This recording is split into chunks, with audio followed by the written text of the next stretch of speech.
Okay, I have been wanting to do this video on angels, and my mother was very much into angels before she had passed away, and I do have two stories that I want to bring about, and this is very true. It happened last September in Hollywood, Florida, and we were just at our production office and we had a major meeting. We had a priest come in and pray over everybody, and it was pretty heavy meeting. So my boyfriend and I, after we left, we of course we had a couple glasses of wine and just to kind of unwind, and so we went back to this little apartment that we had. It's a little studio because of the production needs that we needed in Hollywood, Florida. We have two dogs. He has Ginger and I have Buffett. And so about 1 in the morning, of course we were still up, Buffett and Ginger wanted to go for a walk. And so we had just changed the locks on the door. And so I took the key, and then of course my boyfriend said, "Oh no, I changed the locks. Did you lock the other lock?" I said, "Yes." He said, "We don't have a key for it." Now at this time it's 1 in the morning, so he goes out to the truck and tries to find something to jimmy the door open, and it's completely locked. I'm talking, there are little bars in the window and it's locked. There's no way you can get in.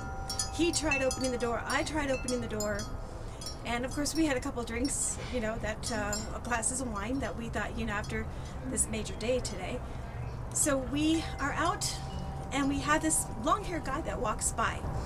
And he goes, "Oh, how are you guys doing?" And we said, "We're locked out of our apartment." And he goes, "Oh." And so he had like a tow truck thing on the back of his shirt, and he said his name was Angel. We thought like, interesting, long-haired guy. So Bert and I had tried to open the door many times. There was just no way. It was completely locked. And we had nothing to open it up. We actually had no phone on us to call a locksmith at the time, or any extra money, I think, to that point to get a locksmith that night. So he looked at us and said, "Well, where's your apartment?"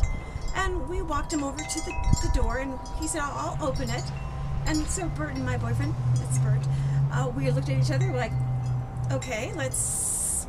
And then we're kind of like looking at each other going, how's he going to open the door to our apartment? Maybe he's got some Jimmy in his pocket. And honest to God, he goes to the door, opens the door with his hand, and says, "There you go," and leaves, and we never saw him again. So if you believe in it, I do. That's an amazing story of what has happened in my life. And so when I had called a couple of my friends, especially Christian friends of mine, they said, "Well, God's got your back." So I will tell you, I do believe in angels. I think that he was just a beginning believer, and I think that opened his eyes a lot on angels. So anyways, hope you enjoyed this, and it's a very true story. All right, one more coming up.